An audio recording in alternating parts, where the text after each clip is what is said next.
Le jour de mon accouchement, j'avais beaucoup de tension dans la grossesse.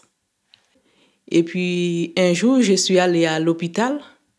Là, on m'a dit, je ne devais pas retourner à la maison. L'enfant va touffer dans mon ventre. Après l'accouchement, on voulait que je lui donne du sein et moi, je n'ai pas de lait. Ils ont pompé mon sein pour trouver de lait. J'ai rien dans mon sein. C'était du sang que j'ai trouvé. Neika, si tu vois que je t'inquiète pour toi, je te fais des soucis, c'est parce que je t'aime. Je veux que tout se passe bien pour toi. Quand enfin Zoé est sortie, j'étais très fatiguée. Et je suis un peu maniaque. Et ils me mettent quelque chose sur le corps tout sale. J'ai dit non, vous me l'enlevez. Puis c'est vrai, à force d'avoir souffert, d'essayer aussi de la sortir, enfin que tout se passe bien, je l'ai un peu repoussée.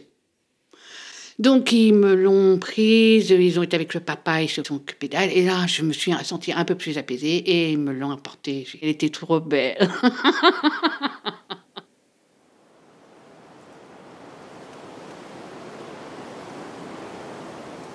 J'ai regardé si vraiment elle avait tout, parce qu'on me disait que c'était un petit bébé. J'ai dit, elle a 2 jambes, 2 bras, elle allait bien et tout. Donc après, il y a le regard. C'est les yeux d'un bébé. Ça y est, c'est parti, quoi. La relation est faite, quoi.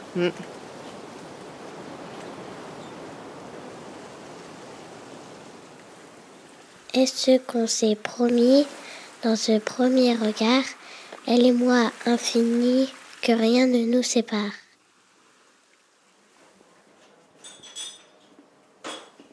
On est très très fusionnels et elle souhaitait me guérir moi, je vais mieux et du coup elle va mieux. Le fait de donner le sein, il n'y avait que moi qui pouvais le faire. Enfin, à l'époque, je gérais une entreprise de travaux publics, donc j'assistais à des réunions où il y avait que des hommes, où j'avais mon bébé et puis je donnais le sein en réunion. Ça a impressionné certains hommes à tel point que si aujourd'hui je suis un peu en politique, c'est très en lien avec ça. Quel genre de mère je suis Quelle fille j'étais pour elle. Ça m'interpelle beaucoup. Avec ma mère, moi je ne doute pas de l'amour de ma mère. Et j'en ai jamais douté. C'est ça qui est beau. Qu'elle va découvrir, non. Mais voilà, que je l'aime. Après, je lui dis pas beaucoup, parce que moi je dis pas comme ça. Je suis pas une mère très poule. Je t'adore, maman.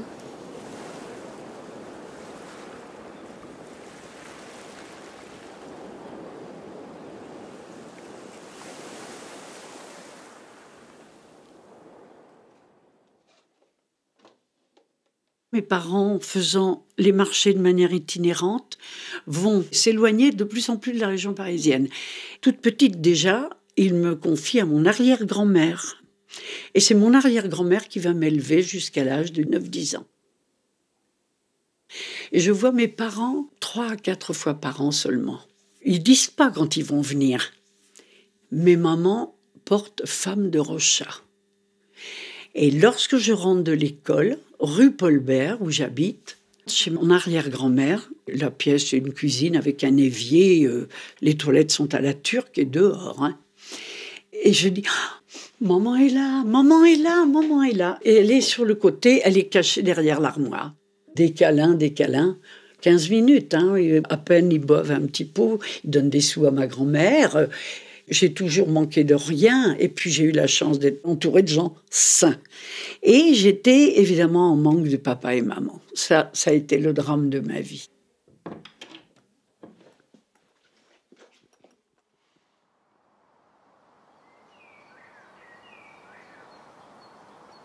Imbécile, je farfouille dans mon enfance perdue à la recherche d'une mère et me vautre dans des choses tristes.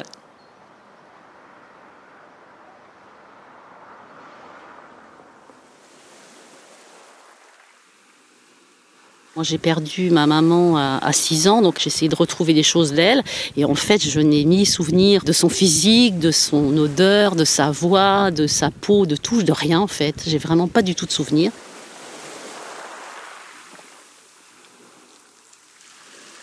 Alors la féminité, c'est quelque chose enfant, ça je m'en souviens très bien, et adolescente, c'est qu'on n'avait pas de choses féminines, par exemple dans la salle de bain et autres. Et quand j'allais chez des amis, j'adorais dans les salles de bain voir des parfums de femmes, des objets de femmes, des boucles d'oreilles, des choses comme ça, parce que moi j'en avais pas chez moi.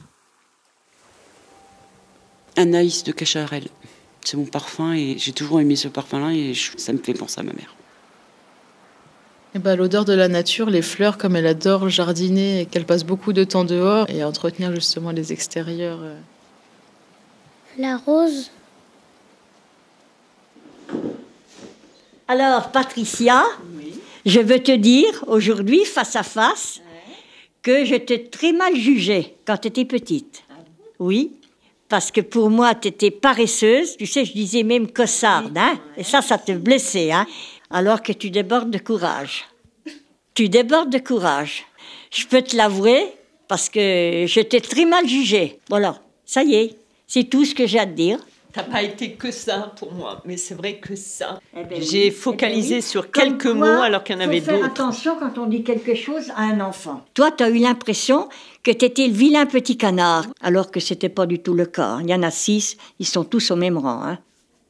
C'est tout ce que j'avais à dire. Enfin, celle. Et moi, j'ai autre chose à dire en face de toi. Ah bon? C'est maman, je t'aime. Ah bon?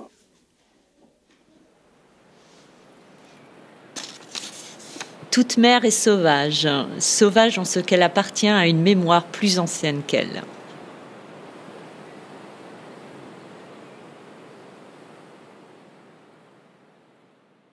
Même en étant grand-mère, je n'arrive pas à trouver ma place de femme, d'adulte, de 62 ans.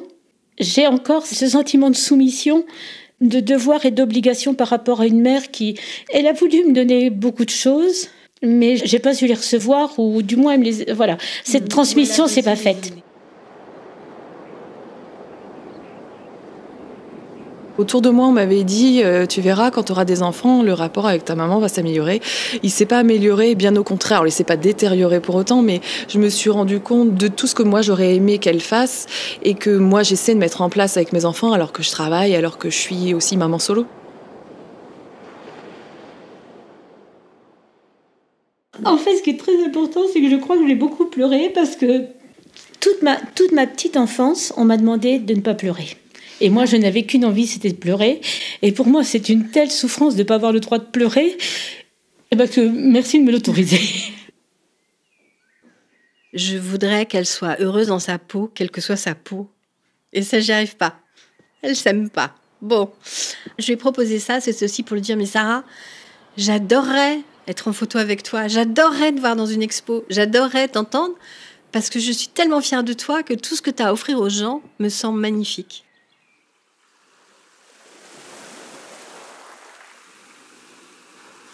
Je veux leur transmettre, parce que j'ai 2 petites filles, des valeurs assez féministes, c'est-à-dire que je veux qu'elles soient libres, qu'elles soient autonomes, qu'elles soient fortes, qu'elles puissent faire ce qu'elles ont envie de faire sans dépendre de quelqu'un, sans devoir demander l'accord à quelqu'un. Et quand je dis quelqu'un, c'est notamment un homme, plus tard dans leur vie de femme.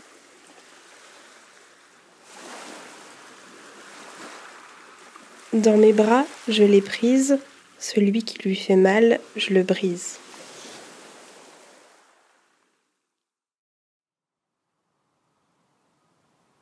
Ah, tu es violent, mon père. Alors là, avec ma mère, on couchait à la Belle Étoile. Hein. Il tapait pour voir avec des bouteilles, hein, tout ça, sur la tête. Voyons. Ça vient du papa, tout ça. Il était violent avec mes enfants. Alors là, Delphine, elle a ramassé. Il mangeait à bout de table, et Delphine à l'autre, et il venait foutre une claque à Delphine qu'elle n'avait rien fait. Je me souviens les batailles d'eau qu'elle nous faisait à Pont-Gilbert. C'était une maline, hein, elle aime bien jouer avec l'eau. Elle nous appelait, parce qu'on habitait au 2e étage, et puis elle nous balançait de l'eau volontiers. Surtout l'été. Non, c'est un truc comme ça, les pique-niques qu'on faisait, qu'on allait au Val-Saint-Père. Il y en a d'autres, hein. Jouer au tarot jusqu'à 6h du matin. Elle est joueuse. Elle a toujours été comme ça. Hein.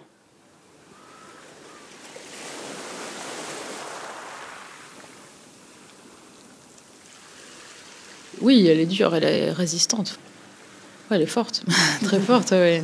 Ouais, c'est vraiment l'image de pilier, moi, que j'ai d'une maman. Moi, je suis fragile, elle est forte. Par moments, je me laisserais glisser en disant « Bon, ça va, j'ai eu ma vie, débrouillez-vous sans moi ». Maman, elle lutte. Aujourd'hui, je suis persuadée qu'elle veut durer pour me donner ce qu'elle ne m'a pas donné quand j'étais petite. Oui, elle a toujours su me protéger. Maintenant, le rôle s'inverse un peu. Ma mère se bat contre la maladie en ce moment. Quand j'ai appris que ma mère donc avait un cancer, je venais juste d'avoir ma petite fille, elle avait 1 mois. Et en fait, j'avais le premier rendez-vous avec... Ou elle avait même 15 jours. J'avais un rendez-vous avec la sage-femme qui me suivait. Et en fait, elle nous a appelés pour nous dire que les examens n'étaient pas bons. Oui, à partir de ce moment-là, clairement, ma vie a changé. Dans le sens où je me suis dit, je suis maman, je suis comblée à ce moment-là. Mais en fait, non, il y a autre chose qui... Je peux pas être totalement comblée. Parce que je suis pas sûre que ma petite fille puisse vivre avec sa grand-mère. Moi qui n'étais jamais sûre d'être une fille, j'avais besoin d'une autre vie, d'une autre image pour me le rappeler.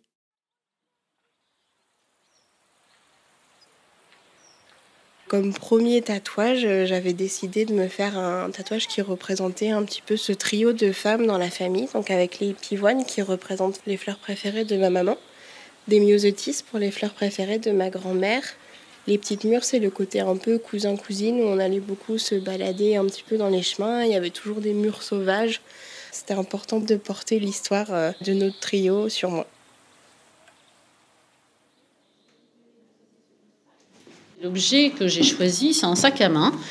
Et c'est le sac à main... Alors ça y est, j'ai repleuré. C'est un sac à main des années 50 qu'avait ma maman. J'ai très peu de choses d'elle. Et je l'ai depuis toujours.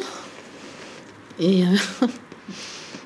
Je l'ai depuis toujours sur ma table de nuit, donc je me dis que c'est un petit peu un porte-bonheur, et puis voilà. C'est quand même important de savoir d'où on vient, et de savoir les femmes qui nous ont précédées. Donc voilà. Ah, tu me l'offres aujourd'hui ? Ah bah oui. Ah bah oui, je te l'offre aujourd'hui. Hein. Ah bah je savais pas. Ah bah si. Ça me touche, maman. C'est une partie de toi où je t'ai toujours connue dans ta chambre avec ce sac à main-là. Ouais. Ça fait bizarre. Puis du coup, l'occasion, tu vois, d'en parler, et je pense que ça, la mémoire, eh ben, c'est bien.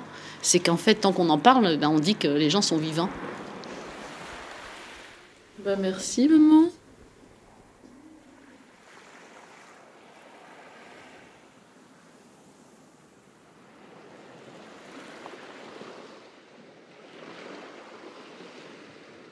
Le plus beau, c'était les 40 ans de mon fils.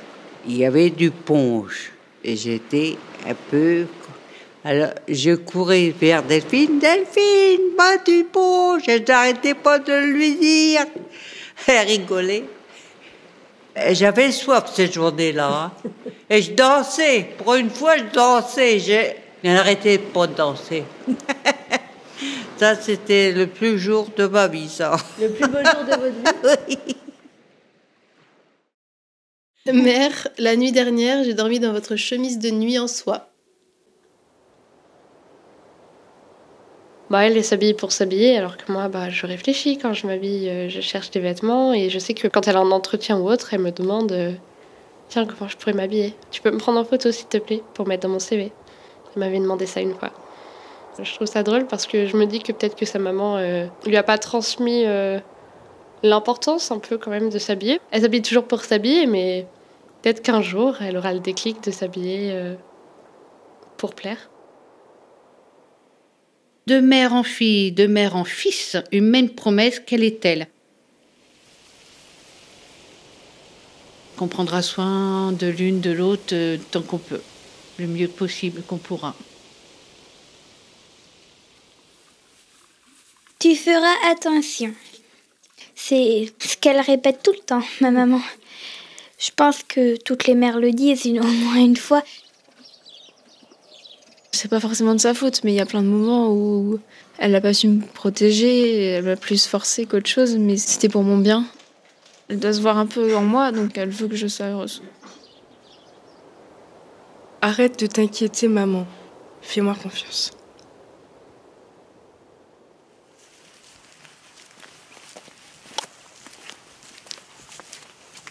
Marche, ne t'arrête pas, tu ne vas pas tomber, c'est pas grave si tu tombes. C'est une phrase que j'aimerais bien qu'on me dise, mais aussi que je pourrais dire à ma mère, parce que je pense qu'on a tous besoin de ce conseil. C'est l'histoire d'une grossesse spontanée et miraculeuse après 7 années de traitement de procréation médicalement assistée. Je suis allée au bout du bout de toutes les tentatives autorisées en France. Je me suis injecté toutes les doses maximales de stimulation ovarienne, mais tout cela en vain. Début 2010, au terme de 4 FIV, 2 tentatives d'ovocytes, 2 interventions chirurgicales, j'ai décidé que s'achevait ce long parcours. Mon mari et moi décidions alors de nous lancer dans une procédure d'adoption. 1 semaine après l'annonce officielle de notre enregistrement sur liste d'attente et que nous allons enfin devenir parents, je suis tombée enceinte. Le 28 décembre 2011, notre petite Chloé est née, en parfaite santé. Vous savez, je vais vous dire un truc, j'ai connu la guerre. On était bombardés. Il faut repartir à 60 ans en arrière pour comprendre. Alors l'accouchement, c'est pas une maternité, dans une salle quelconque. Vous savez, il n'y avait pas de complications. À dire vrai, comme on était bombardés sans arrêt, j'étais soulagé qu'on ait pu mettre au monde la gamine. On n'avait rien à boire, rien à manger. Les bombes qui nous tombaient sur le coin de la figure. Mais oui, on traverse l'adversité et on s'en sort plus grand. La mer, c'est très important pour elle. La mer. Quand on va sur Carole ou Jullouville, on s'arrête toujours au bord de mer pour voir l'immensité.